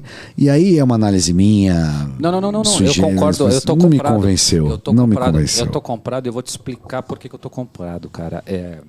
Eu também acho que não teve, porque ela não queria ser atleta. Ela, na verdade, ela tava causando ali um corte. Ela fez ali um corte. Ela estava delimitando, e esse corte, ela estava dizendo assim, ó, existe uma Simone Biles atleta e existe uma Simone Biles pessoa. Ah, então deixa eu pegar esse gancho aí. A Simone Biles esse gancho, para mim, para que é viva a Simone Biles pessoa. Eu acho porque isso me causa um sofrimento. Cara, assim, a Simone Biles pessoa está chorando, sofrendo, porque ela não quer mais ser a Simone Biles atleta. Beleza, tá ótimo. Ela tem esse direito. Agora, não faça disso uma virtude. Eu não tenho. A gente vai chegar nisso, não? A gente não vai. Sim. Eu vou pegar uma coisa fantástica que o Magal me mostrou. Agora, antes da gente começou das várias, inúmeras coisas que ele mostra, existe ainda está aqui, ó, tá no ar, em qualquer site para qualquer ver, tem uma masterclass da Simone Biles. E ela, por exemplo, uma masterclass é um curso pago, né? Uma grana aí você paga, tranquilo. Doletas, não bolsonaretas. Bidens. Não é Bolsonaros, é Bidens. Esse Bidens não tá valendo muito, mas... Em Biden, você sobe o sarrafo 5 vezes. Haja impressora. E você foge do lugar de helicóptero. É isso que eu aprendi. Você faz isso e foge de helicóptero do lugar. Mas enfim, só para não perder a cancha aqui de falar o quanto que a fraqueza hoje impera no mundo, no final tá: Discover how Simone performs under pressure. Descubra como Simone performa sob pressão. Are you guys for real? É o culto à covardia. Vocês estão sérios? Está escrito isso na Masterclass que ela vende. Covardia. E é isso que eu quero dizer. Ela é uma você faz tudo o que você fez, aí você vende um curso falando Discover how Simone performs under pressure. Velho, o Queen é o único que eu respeito que performs under pressure. A Simone Biles é horrível under pressure. Cara, vai falar isso pros portugueses navegantes saindo de Portugal em 1400, tentando descobrir o infinito, meu amigo. Isso, então como é que você faz o que você fez e vende isso e coloca o GOAT em cima, Simone Biles, greatest of all time? Você perdeu esse privilégio. Entenda. E é uma questão não de que você tem que ser punida, é que não faz sentido mais achar isso. Porque greatest of all time falaria assim, caguei pra pressão, vou entregar aqui. Cara, é o que a gente preza no Senna, é o que a gente preza no Kelly Slater. Até no Maguila. O Maguila tomou uma pancada. Podemos botar o vídeo aqui depois, só o corte pra gente botar o vídeo. O Maguila lutou com o Evander Holyfield. Ele tomou uma pancada e no vídeo vai mostrar. Mas dá dó, a né? perna dele faz assim, ó. Ele teve, sei lá, mini convulsionada. Ele teve uma contusão cerebral, uma pancada, ele tomou uma pedrada na cabeça. Mas ele olhou para Evander Holyfield. Ele foi lá, entregou, meteu 12 ounces na mão. Até o fim. E, falou, bate na minha cara. Tem que bater palma pro Maguila. Ele apanhou do Evander Holyfield. Sabe quantas pessoas eu conheço que apanham do Evander Holyfield e voltou pra contar a história? Só o Maguila, velho. Ninguém voltaria. O Kelly Slater tá com 50 anos, quase disputando o WCT, Elite Mundial de Surf, velho. Entendeu? O que esse cara não deve ter de dor pra fazer isso? Me fala. Cara, então, eu acho que você pode fazer tudo isso, mas se você tiver uma masterclass, depois de tudo que você aprontou, falando assim, descubra como eu me comporto sob pressão, você tá errado aí. Você sabe por que disso? Sabe por que disso? Sabe por que disso? Porque simbolicamente ela é uma GOAT. Ela foi então, pesada assim, pela mídia como GOAT. Então todo mundo ignorou então, assim, que apresentou. Agora, tio, agora a gente vai ver a aplicação prática de um que é um símbolo. E a gente vai entender por que o símbolo é importante e por que a gente chamou esse episódio de Tragédia de Simone Biles. Mas eu acho que esse colar da GOAT que ela estava usando, ele deve ser tirado do pescoço dela e dado para Nadia Comaneci agora. Isso. Ela não pode nunca mais colocar isso. Ou pelo menos ela tem que passar por outra série de provações para provar que ela merece. É só isso. Não tá nada mais dado. Tá tudo fora. Agora a gente recoloca as balanças, reestabelece o fluxo. Ela não merece nada do que ela tinha antes. Você começou do zero agora. Então, ó, vamos lá, né? É assim, ó. Tá lá, ó. Esse é um dos motivos que tá aí, essa imagem, né? Primeiro para mostrar o porte atlético dela, a capacidade atlética dela, né? A beleza atlética, a beleza que um atleta tem, né? E segundo... só para lembrar, tá tão errado o mundo hoje que esse ideal atlético de mostrar o corpo apolíneo, essa é a descrição, corpo apolíneo, que é bonito de atleta, as mulheres do vôlei, se não me engano, brigaram para aumentar os uniformes, porque eles expunham muito. Eu entendo a questão, talvez fosse realmente desconfortável. Eu não quero entrar nessa polêmica, que é um campo muito vasto para explorar. Mas eu acho engraçado que nós estamos cobrindo os atletas de uma forma progressiva. Esse corpo atlético dela tem que ser prezado, ele tem que ser moldado, ele é um ideal. Existe uma ideia de mostra de corpo, sim. É uma das metades, né? A metade física e aquela metade que eu diria... o herói físico... Vocês já viram o discóbulo? E o espiritual, né? O discóbulo. Nós temos que colocar na tela o discóbulo. Esse é outro corte aqui, ó. Só para avisar que tem um negócio para botar o discóbulo. Você vê o discóbulo. É a ideia do atleta no exercício. Jogando disco. Existe um ideal atlético. Que imagem linda naquilo, hein? É isso. E a perfeição que aquilo envolve, isso. Né? E eles lutavam, só para lembrar, nas Olimpíadas, em Olímpia, eles jogavam tudo pelado. Era só homem e todo mundo pelado. Os atletas e os espectadores, e não entrava mulher. E não vamos reclamar, porque assim... As mulheres também têm que participar disso aí. Pelo amor de Deus. Pelo amor de Deus. Tira os homens e bota mais mulher. Seria mais nesse sentido. Eu quero voltar ao símbolo, né? E ali, ó, olha lá o bodezinho lá, né? Ó. Olha Simone Biles, né? E assim, e aí eu vou esclarecer o símbolo e depois eu quero ouvir o que vocês acham, né? Então assim, a gente chamou esse episódio de a tragédia de Simone Biles. Camarão, você lembra o que quer dizer tragédia? Tragédia tem a ver com Dionísio e a forma com que ele tem algumas vidas de formas. Ele é um bebê e depois ele vira um bode, tragos, em grego. Sim, então tragédia quer dizer o canto do bode. Né, esse episódio específico que você está se referindo é quando tem uma invasão, né, lá no céu, né, do céu dos gregos e Dionísio se transforma em bode e foge para o Egito. Né, e aí lá eles adoravam um deus, né, o deus Pan, e então a forma de bode era uma forma onde ele não ia ser molestado, vamos chamar assim. Né, então é isso mesmo. Né, então, assim, só para pegar, tem uma continuação ainda... concreta disso está falando, dos cantos onde os gregos entoavam ditirambes. eram formas poéticas e de tempo de canto. Dos cantos da procissão de Dionísio surgiu o drama. Isso. Então a tragédia, enquanto drama, surge da procissão ou da festividade de Dionísio, a Dionísia.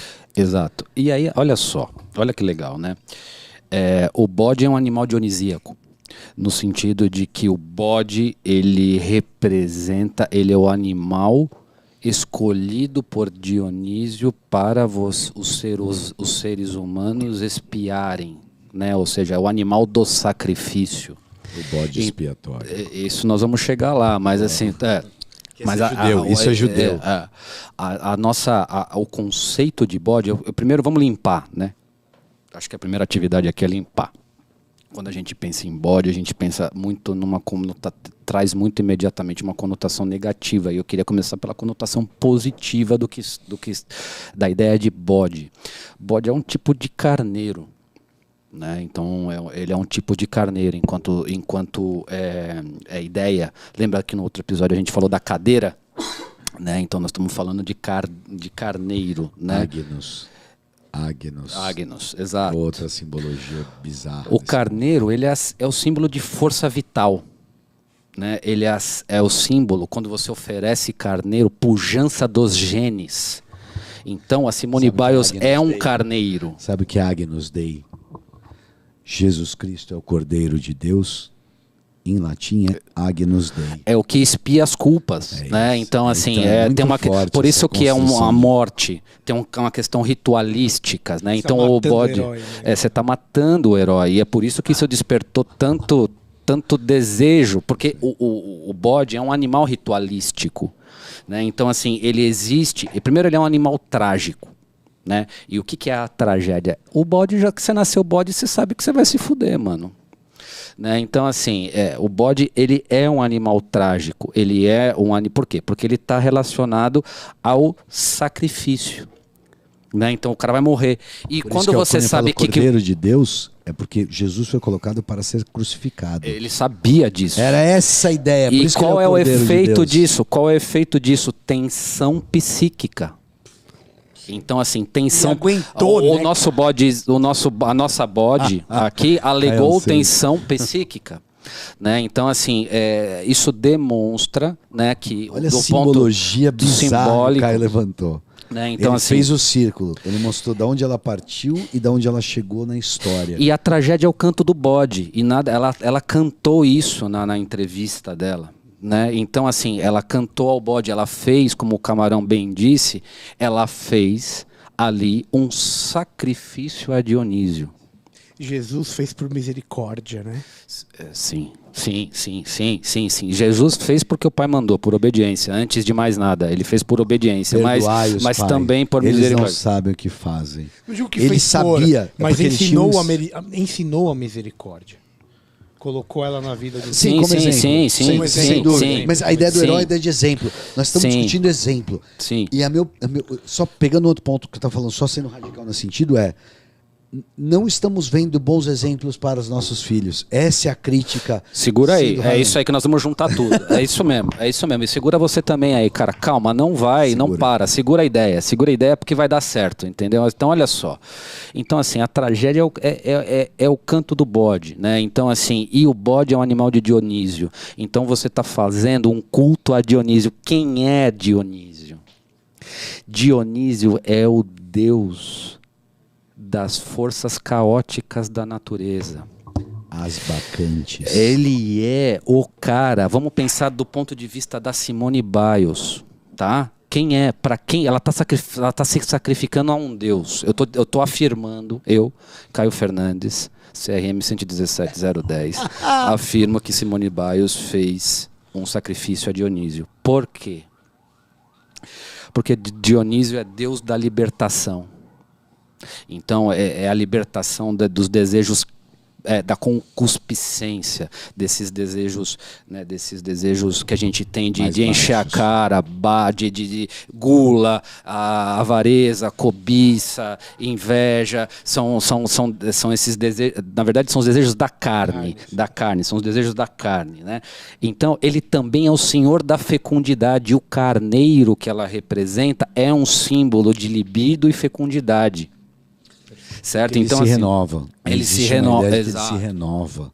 E você sempre sacrifica em novos sacrifícios. Você reitera porque você está vivo aqui. E é isso porque ele é caótico. Você entende a vida e você fala, cara, nada muito disso faz sentido, né? Não, mas você tem que viver assim. Isso é traduzido através do belo que o atleta mostra. Esse desejo de fecundidade sim, também é apolíneo. Sim, mas sim, o Paulo Caio falou. Sim, é porque nessa o culto, o que ela está fazendo? Ela assim, na sua cabeça você tem desejos dionisíacos e apolíneos. Porque tem então você tem, então assim, o dionisíaco é o desejo de você, é a carcaça, né? Você, vou encher a cara, vou maximizar o prazer e minimizar a dor. E ela fez um culto a isso, matando o herói. O ponto é esse. Né? Então, assim, e olha só que curioso, né? Dionísio, cujo o animal preferencial para você fazer isso é um bode, um goat, também é o deus da supressão das proibições, que é o que ela alega do ponto de vista psicológico. É o deus da supressão dos tabus e das inibições, ou seja, que essa prisão, esta caverna mental que ela alegou como motivo para estripar o herói, né, a heroína Simone Biles. Então, assim, ela fez uma morte. A morte de quê? A morte da figura olímpica de Simone Biles em sacrifício a Dionísio, em função de um sofrimento, de uma necessidade de purgação deste sofrimento psíquico que ela tinha. Então, ela se comportou, né, do ponto de vista, né, ela imolou, né, a sua imagem de atleta em relação ao seu, em função do seu conforto pessoal. Ela matou o herói. Então o que nós estamos falando aqui é da morte do herói. E ele, pegando das milhões de formas que ele correlaciona isso, e ele usou a palavra imolou, que é uma palavra não só adequada, como mostra a força que precisa, ela sacrificou. E esse bode, ele para mim hoje não significa greatest of all time, significa o sacrifício. Essa dela sacrificou um ideal. Ela desconstruiu. Não, de novo, não é que ela fez isso, ela não fez isso deliberadamente. Eu acho que isso é o que ocorreu. É isso que não foi dito. Deixa eu ser mais claro, eu acho que isso não foi dito. É por isso que nós estamos conversando sobre isso. Ninguém falou disso dessa forma. Todo mundo só a louvou por ter resolvido isso. É o que fundamenta quem defende Simone Biles. Esse é o que essa é a sensação, é o pensamento legítimo de quem defende Simone Biles. Mas tem mais algumas camadas. Sim. E de novo, não é ad hominem. Não é contra. Imagina, até um pouco tempo eu não sabia o que era ela. E olha só. É o evento, é o que foi feito, a valoração. E o Caio, a gente estava conversando agora há pouco sobre revalorações. A valoração que foi feita sobre o episódio. Deu-se uma certa aura de valor para isso. Eu, de novo, acho que era melhor silêncio do que foi falar, do que falar o que foi falado. Dionísio libera da concupiscência, né? O símbolo é o falo. Então, assim, é a potência, né? Toda a questão, né? É a força criadora do touro, fecundidade, que ela, enquanto carneiro, né? Ela se via enquanto, sabe aquele negócio de como você é, como você faz, como os outros te veem, sabe? Né? Ela se imolou enquanto essas virtudes de carneiro. Então, galera, acho que a gente resumiu aqui, na verdade, a questão da motivação da Simone Biles do ponto de vista de decisão pessoal, a legitimidade que ela tem de desistir da porra toda, tá? Então, assim, e a gente deu um argumento aqui que é simbólico e isso tem um sofrimento, e para ela é um sofrimento psicológico, né? Então, isso tem um sofrimento, ela fez isso, né? Ela desistiu, então isso tem um impacto, ela tem um sofrimento e tal, não sei o que, e beleza, né? Então, esse é um dos pontos do fenômeno Simone Biles, da tragédia Simone Biles. E por que é uma tragédia? Agora que a tragédia começa a se revelar, né? Ela se comportou como um carneiro, mas na verdade ela está ali, ó, portando um bode, né? E qual é a diferença do carneiro e do bode, né? A diferença do carneiro e do bode é que o carneiro é um ser diurno, solar. O bode é um animal noturno, lunar. A gente já disse que ele é um animal trágico e sacrificial a Dionísio, que é o deus dos prazeres. Então, assim, o bode expiatório, né, o conceito do bode expiatório é de que todo ser humano precisa de alguém ou precisa de alguma narrativa para purgar as suas imperfeições. Qual imperfeições? As imperfeições dionisíacas, que nós estamos falando nesse episódio inteiro, né? Então, foi a Simone Biles fez um culto a Dionísios, as virtudes dionisíacas, a aproveitar esta vida, a ter, não ter toda essa questão que a gente discutiu do herói, né? Então, assim, e eu pergunto para vocês, né, até que ponto isso é uma liberdade individual da Simone Biles de escolher isto, ou até que ponto ela está rezando uma cartilha desconstrutivista pós-moderna que visa acabar com a ideia de herói, retornar a ideia de caos, e ninguém é de ninguém, e se ninguém é de ninguém, quem tem cego, todo mundo é de todo mundo. Todo mundo é de todo mundo, e quem tem um olho em terra de cego é rei. Perfeito.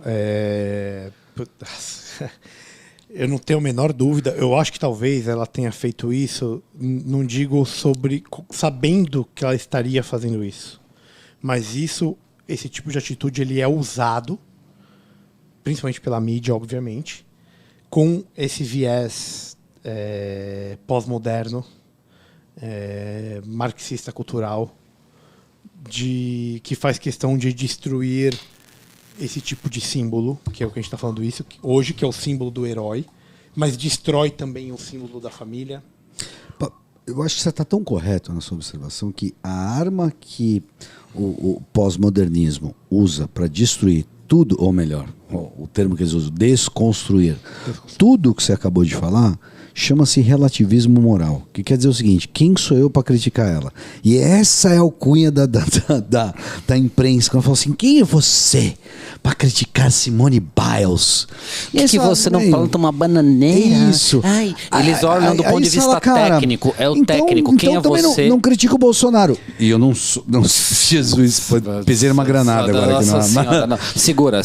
Não é isso que eu tô querendo dizer. Não estou defendendo. Mas quem é você para criticar o Putin? Quem é você para... E quem é você para criticar o Biden? E aí você entra nessa, no sentido de relativismo e sem valores, você foi para uma caverna escura, com pouquíssimo desorientação fogo. Em luz e sombra. Você não sabe direito o que está acontecendo. Você está servindo alguém. Não tem o menor sentido. Isso, você virou um servo. Você um servo. Você virou um servo. Então, seguir o que foi colocado para ela é ser um servo do sistema. Caverna e é servidão. O maior... a quem você serve? Essa é a primeira pergunta para sair da caverna. A quem você serve? Né? Então, a Simone Biles servia ao dionisíaco. E ela se sacrificou. Tudo que... Isso é tão óbvio que até o Pequeno Príncipe sabe, né? Tu te tornas aquilo que te cativas, né? Então, assim, aquilo que você ama.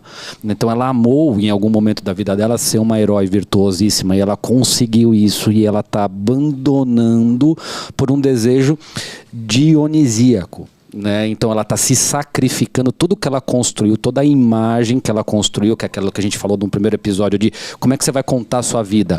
Ela contou a vida dela como a vida de uma atleta, e ela sacrificou isso do ponto de vista individual como um carneiro, né, a Dionísio, para poder ficar tudo certo e libertar ela do sofrimento, libertar ela do tabu, das inibições, né, Dionísio é deus da fecundidade animal e humana, né? Então, isso foi o que ela fez. Só que o que eu quero discutir, né, e é isso que a gente estava falando agora, é como é que a mídia tratou isso. A mídia tratou isso porque, assim, quem defende Simone Biles tem também a bunda suja, cara. Então, assim, ela foi usada como uma questão assim, para você sacrificar um animal, primeiro você tem que ter a identificação com esse animal.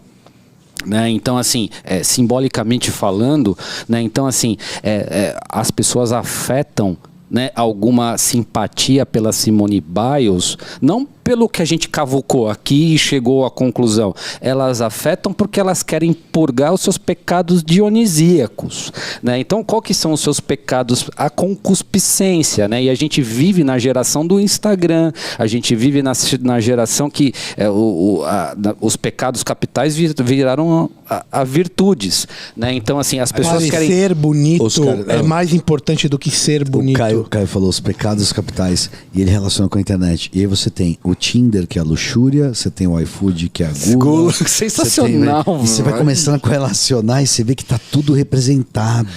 E quem defende... No mundo digital. É problemático. E por mais que você fale... E o pior que é o seguinte, esse mundo digital que o Camara tá falando, é o mundo digital que hoje, eu sei que tá um pouco fora do que a gente tá falando, mas tá agindo na nossa liberdade de expressão. E por mais que você fale, e por mais que isso gere... Igual ela própria se calou. Ela não aceitando ser, ou não se doando para ser a heroína, a representante, o exemplo, ela se torna calada. Ela é calada. Então, para ela é a cordeira, né? Ela é uma cordeira. Pra mídia, ela é o bode. Perfeito. Por que ela é o bode? Porque ela é o símbolo da abominação, né? Então, assim, eu abomino ter regras, ter necessidades, ter não sei o que tal. E ela fala assim, olha, eu tô matando essas regras. Aí o cara fala, ela tá certa. Por quê? Porque é um desejo de purgar em você, e essa é a questão do herói. Todos os excessos desta vida, vamos chamar entre aspas mundana, é um desejo inconsciente, é um desejo arquetípico. Quando as sátiras gregas, acho que é Aristófanes que personifica isso, as abelhas, as nuvens está Sócrates, e ele fala assim, o problema dos filósofos, mas ele está falando dos sofistas, é que eles fazem o bom para ser mal e o mal para ser bom. É a inversão. Existe uma inversão. Eles se orientam invertidamente. Eles começam a inverter o jogo. Ela achava que era cordeiro e era um bode. Ninguém sabe quem que é quem. E é um mundo anômico. Um mundo sem regra. O caos que a gente vive hoje. Escola de Frankfurt. É a dissolução em função da ordem. E aí, de repente, você fala assim, uau, que quando era moleque não era assim, não. A gente meio que gostava do Rambo. Nada contra. Jesus... Você não gostar e querer gostar de um menino que gosta de outros meninos, não é essa a questão. Alexandre o Grande era um menino que gostava de outros meninos, e vários gregos e vários romanos, e eles mandavam bem pra caralho, não tem a ver com isso. Tem uma ideia de virilidade que transcende a sexualidade. De novo, não estamos falando nem... Hoje eu já não sei mais se é de sexo ou de gênero, eu estou falando de heroísmo. Heroísmo. Homem, mulher. O heroísmo é igual para todo mundo. E caminhando para o fechamento de tudo que a gente discutiu aqui, né? Então, assim, o que nós estamos falando agora? A gente está falando do culto dionisíaco, né? Ao culto às causas do mundo, a deitar na cama de Procusto, né? Então, é isso, é o dar o conforto, é ter a sua satisfação, tanto do ponto de vista de realização de títulos, quanto a satisfação material, quanto a sua satisfação, né? Então, a gente está falando desse tipo de realização. E olha só, né? E aí agora eu quero sacar um filósofo, para mim mais poeta do que filósofo, muito caro ao nosso amigo, ao nosso chefe das centúrias, Marco Antônio, poeta Nietzsche, né? Então, assim, quando ele está tratando de tudo isso, ele está tratando da oposição entre o dionisíaco, que olha que coincidências, né, da vida, né? Dionísio é descrito por Homero como ele é descrito como o herói moreno. Por que moreno? Porque ele tem as virtudes da terra, né? Então ele não é louro, ele não é branco, ele não é claro, né, no sentido simbólico de luz e escuridão, quanto a clareza apolínea, que é o sol. Então Dionísio se aparece nessa tensão entre as forças da terra, né? E por isso que ele é perfeito em algum nível, né? Mas ele não é perfeito o suficiente, né? Ele tem as suas limitações enquanto herói. Isso se contrasta com a ideia apolínea, né? Então, o Dionísio são as forças caóticas. E o Apolíneo são, na verdade, a ordem, é a questão do sábio.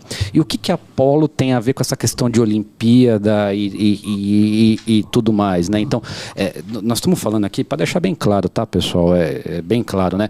São forças que determinam o seu pensamento, são ideias que ocupam a sua vida. Então, são ou sensações materiais, e você destina suas atenções à realização de coisas materiais e também à sensação de coisas não materiais. É isso que a gente está falando. Isso coexiste em cada pessoa. Não é que uma pessoa é dionisíaca ou não é que uma pessoa é apolínea. Nós estamos falando de natureza de ideias. Então isso é bem claro, né? Então, a gente falou bastante de Dionísio aqui, vamos falar um pouquinho de Apolo, né, para poder chegar nas Olimpíadas. Então, assim, Apolo era um cara foda, assim como, né, assim como Dionísio era um dos deuses fudidos e tudo mais. E a primeira paixão de Apolo foi por Dáfne, né? E aí o pai de Dáfne, Peneio, né, Apolo começa a perseguir Dáfne, que era uma ninfa, era uma deusa, e ela sabe que Apolo vai roubá-la, vai tirar da sua condição ali. Ela apela ao pai Peneio que a proteja contra a paixão de Apolo, a primeira paixão de Apolo.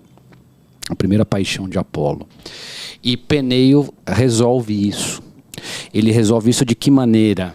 Ele triunfa sobre Apolo, o deus das forças incontroláveis, o deus do desejo, que tudo pode. Ele triunfa transformando a sua filha, a ninfa Dáfne, num loureiro, e acalma assim Apolo. Então é por isso que os gregos usam o louro como símbolo da vitória. A apoteose. Então, mas não é uma vitória sobre o ponto de vista técnico, não é ganhar todas as histórias, é o triunfo. E aí eu vou falar aqui pro chefe das centúrias, que assim, né, você sabia que os comandantes romanos, quando tinham as suas investiduras e nas suas vitórias, os seus triunfos, então segurava e falava para ele. Como que ele encaminhava o pergaminho ao Senado? Enrolado numa folha de louro. Então nós estamos discutindo aqui a tomada do louro de Apolo por Dionísio.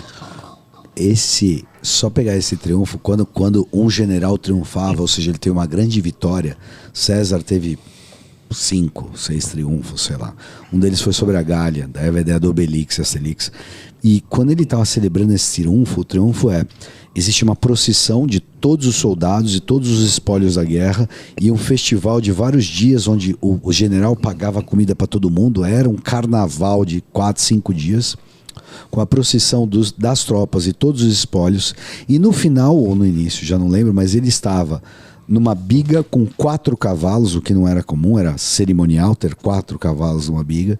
Ele estava na biga com o rosto dele pintado de terracota, para ser bem claro para todo mundo. Imagina, é um festival, ele está passando nas ruas. E tinha um escravo que segurava uma coroa de louro acima dele. E o escravo sempre repetia: tome cuidado porque continua sendo mortal. E para César, falava assim, pelo menos que falam de César, que era o maior de todos, o escravo dele falava assim para ele: és velho, calvo e mortal. E era uma ideia de falar assim: não deixe isto subir porque sua cabeça. Porque acaba. Então tem essa ideia de força. Isso morre, isso acaba, é o fim da vida. Episódio. Você tem 24 anos, não lembra? Você tem uma chance de provar para todo mundo e fazer acontecer para merecer a caceta do GOAT. Não chega antes botando de salto. Great of all the time. Exatamente. Então, enfim. Então, olha só. Daqui a 4 anos, eu tenho certeza que ela não estará lá. Então, porque se tiver, a história dela não fecha. Olha só que legal, né? Vamos falar da história dela, né? Então, assim, ela se viu como um carneiro, né, a imprensa viu ela como um bode expiatório. A imprensa e todo mundo que defendeu ela, ou seja, por meio de Simone Biles, quis manifestar, levantar a sua saia, mostrar todas as suas indecências do ponto de vista pós-moderno, socioconstrutivista e coisas afim. Então, assim, todo mundo se usou aquilo para purgar arquetipicamente as suas culpas. Mas vocês podem perguntar para mim assim, Caio, e aí, cara, quem é que tá certo? Cara, quando que o grego não tá certo? Talvez quando ele quebra o prato no final de uma refeição. Camões acha diferente, hein? Cara, então, né? Então, eu não sei, mas assim, olha só. Hoje a gente já não sabe mais o que é o que, né? Mas como nossos avós e nossos bisavós eram cristãos, né? Então, eu vou falar da primeira vez que o bode foi falado na Bíblia, né? Então, nas Sagradas Escrituras, ele foi no livro de Levítico. E aí o bode é mencionado, na verdade, como existindo 2 bodes, tá? Então eu vou contar a história e depois a gente vai relacionar isso. Então, 2 bodes.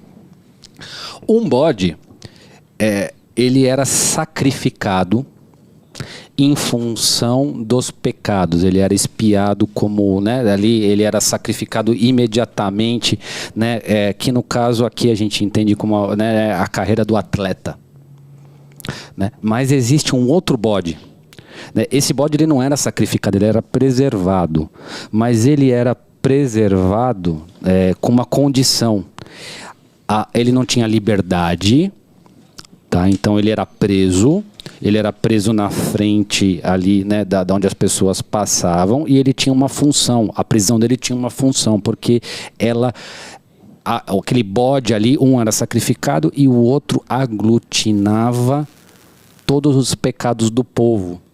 Ele servia como bode expiatório, como a gente falou até agora. E o que a gente não falou até agora é que a Simone Biles não sabe e a mídia não sabe. E isso justifica a tragédia de Simone Biles, né? Já é uma tragédia pelo que foi feito com ela, pela desistência e tudo mais. Mas tem uma tragédia ontológica. Qual é a tragédia ontológica que Simone Biles não desconhece? É o destino desse segundo bode, né? O primeiro bode ela matou. Ela mesma matou. O segundo bode, né, é ela, né, vista pela mídia. Só que o que acontece que está ali na frente, né, do que vende, né, ali de onde estão as pessoas, ela está na frente da doxa, então ela está espiando todas as culpas da pessoa. Mas o bode expiatório, ele tem um destino. Ele é abandonado no deserto. Que muito provavelmente deve acontecer. Essa é o destino da carreira de Simone Biles e o que justifica a tragédia.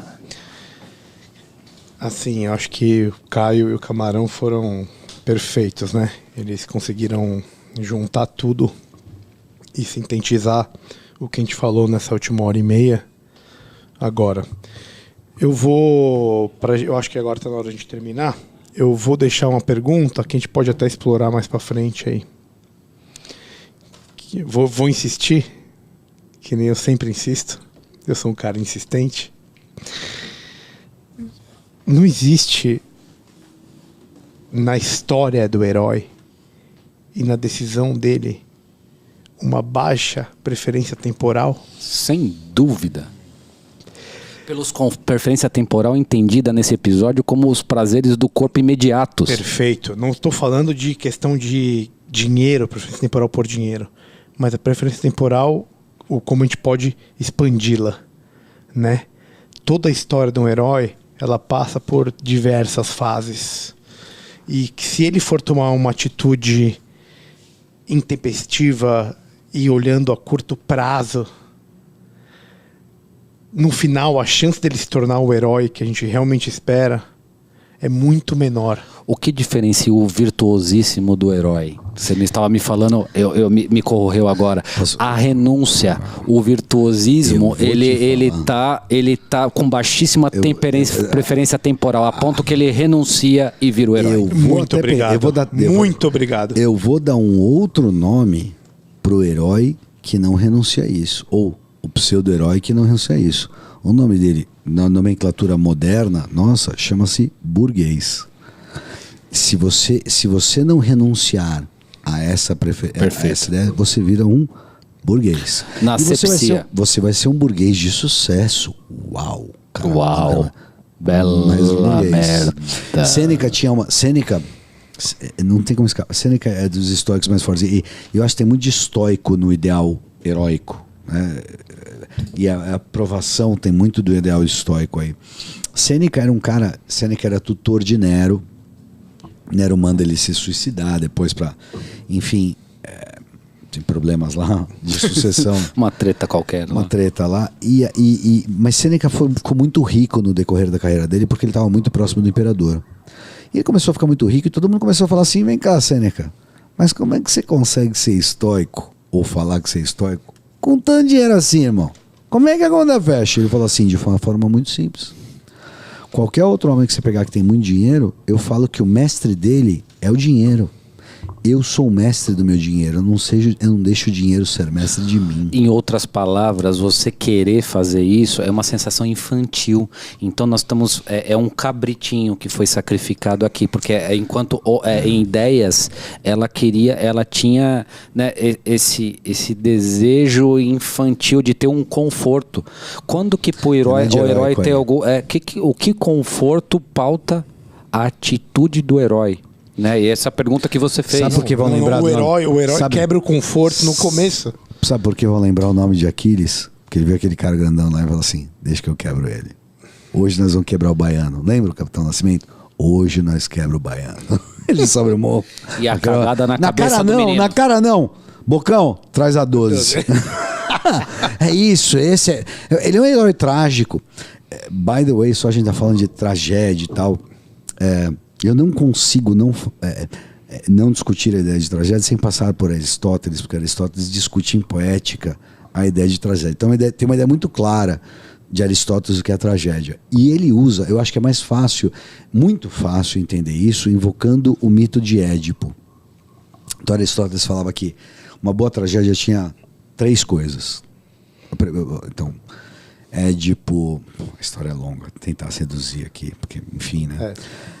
Mas enfim, ele é filho do rei de Tebas, Laio e Jocasta, e um vidente fala assim, olha, esse moleque vai matar você, o pai, o rei, e desposar sua mulher, a rainha. O rei e a rainha falam assim, pra longe com esse moleque daqui, manda esse moleque pra outra polis. E o moleque é criado em outra polis por outros pais adotivos que ele não sabia que eram adotivos.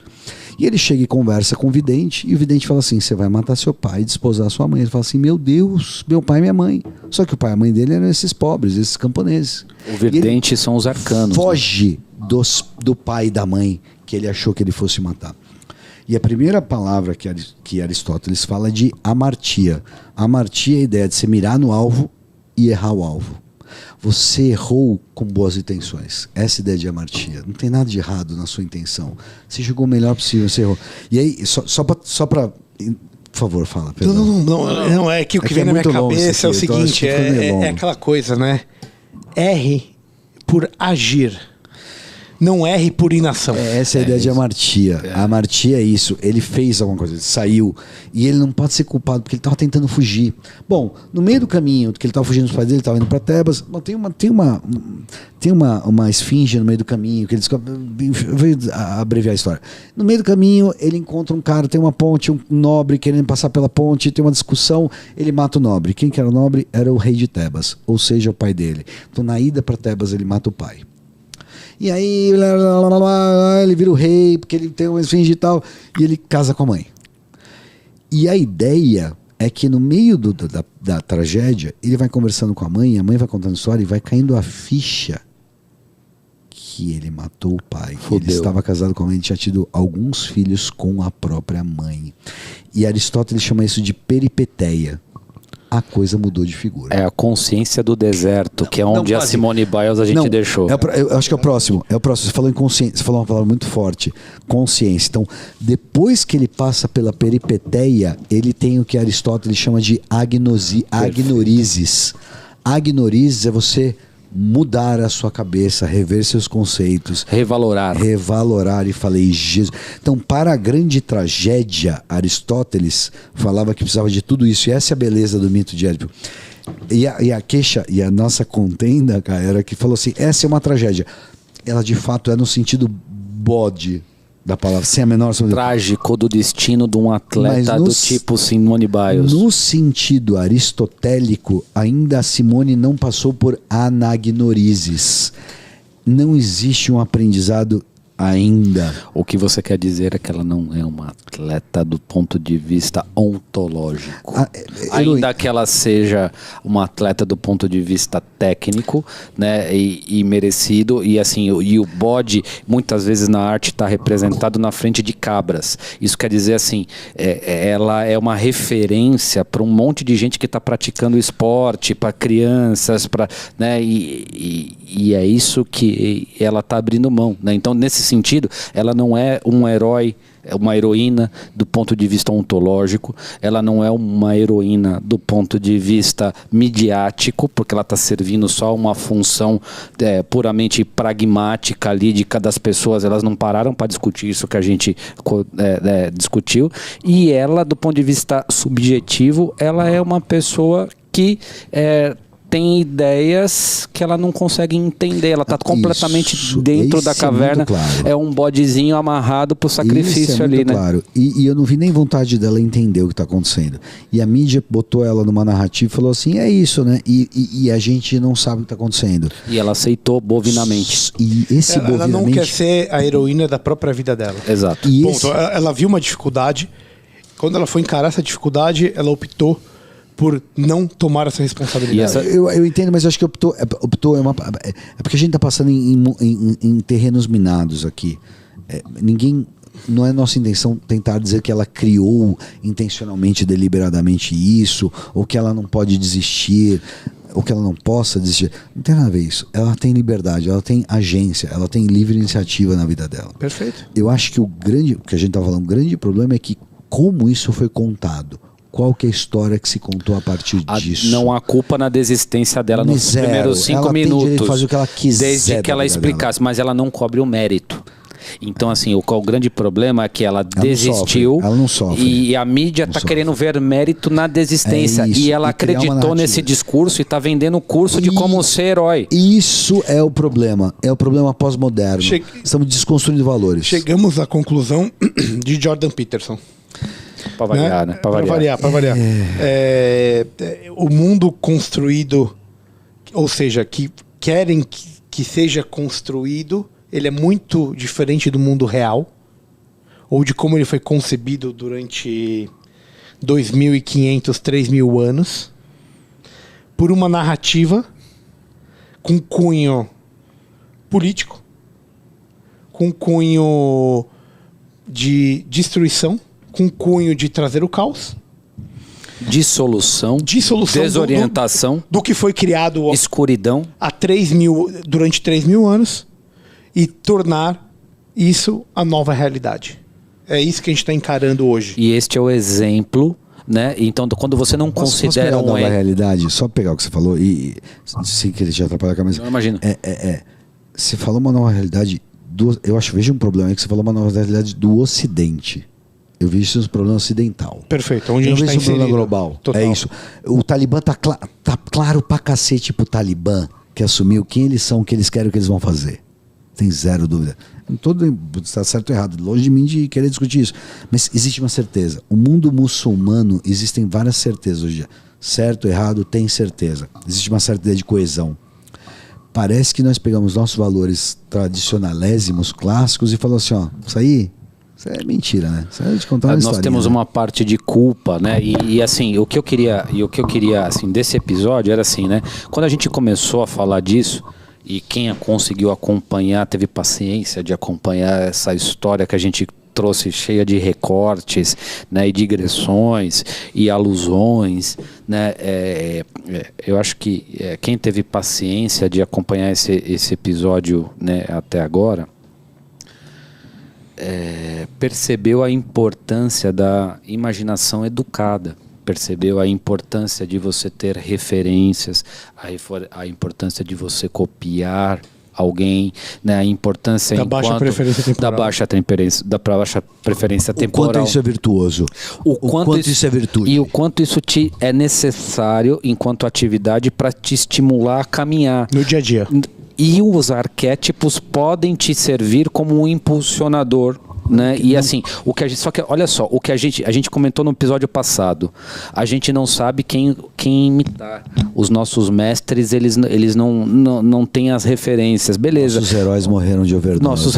Exatamente. Assim como Simone Biles morreu como heroína. Exatamente. Sim. Ela se matou, ela foi imolada, né, como uma heroína. Ela, do ponto de vista pessoal, né, ela conquistou a liberdade. Do ponto de vista da imprensa, gerou notícia e todo mundo purgou os seus pecados e reforçou as suas posições. E do ponto de vista ontológico, é uma reverência de Dionísio a Apolo. Dionísio, quando vai conversar com Apolo, só pode fazer uma reverência. A primeira paixão de Apolo, qual foi a primeira paixão de Apolo? O louro olímpico. Então Dionísio pega um símbolo olímpico, transforma numa oferenda, mata na internet para milhões de pessoas ver, como culto a Apolo. Nesse sentido, o espírito olímpico, Simone Biles destruiu o espírito olímpico? Não, ela achou, a mídia achou que ela a mídia achou a brecha pela atitude dela e destruiu o mito olímpico através do exemplo que ela deu, largando e desistindo. Sabe a loucura? Ontologicamente foi uma referência. Não tem, a loucura é que existiu essa narrativa e você não vê contraponto. Nós somos o contraponto. O contraponto está aqui. Na verdade é o seguinte, isso é o mais importante. Tem a liberdade de pensar e liberdade de se expressar. É isso. Isso prova que Dionísio tem que estar de joelho diante de Apolo, ainda que ele tenha que pagar um sacrifício. Perfeito. Eu acho que conversamos muito, fomos além ainda. E vamos terminar hoje por aqui.